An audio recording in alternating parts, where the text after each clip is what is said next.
I'm down here with Paul Wilson, creator of the Body Swing, and I'm smelling speed. It's wafting in the air. There it is, right there. And I know you're going to help me find out where this stench is coming from. So give me the stench of speed. What do you got?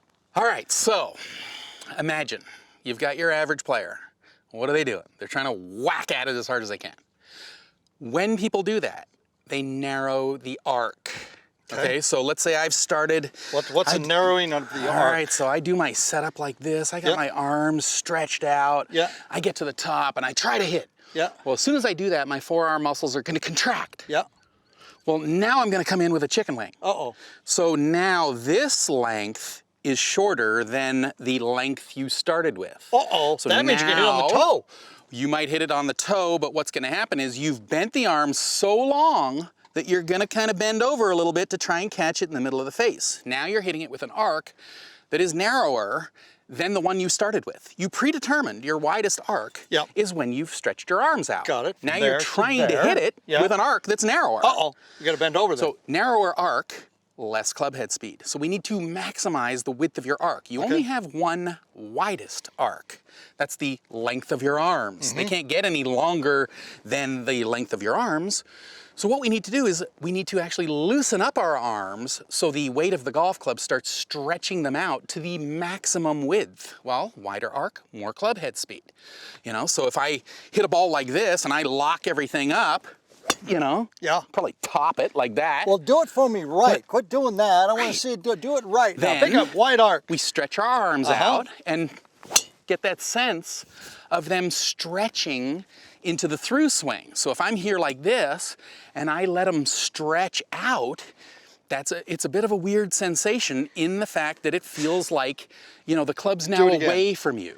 Grab the club again. And this is basically what we teach our students, the same thing, the document. So start down, and I go, here's what you want to feel. Right. I want to pull here and I want to hold in there. And if that you is can exactly get that, it. That is that stretching out where you're going to get really a wide arc. Exactly. And I knew he would find out where that smell was coming from, the smell of speed. To find out more about how and why the design and engineering of the speed system works for over 90% of all golfers, I spoke with the president of the leading independent testing company in golf, Golf Laboratories, Gene Parente. Gene, tell me about the testing of the speed system. So robotically, one of the things that we found, it was lighter, it was longer, it generated more club head speed, which therefore generated more ball speed. It generated a greater launch angle, a greater flight trajectory, which resulted in greater carry and total. We then took that to player testing.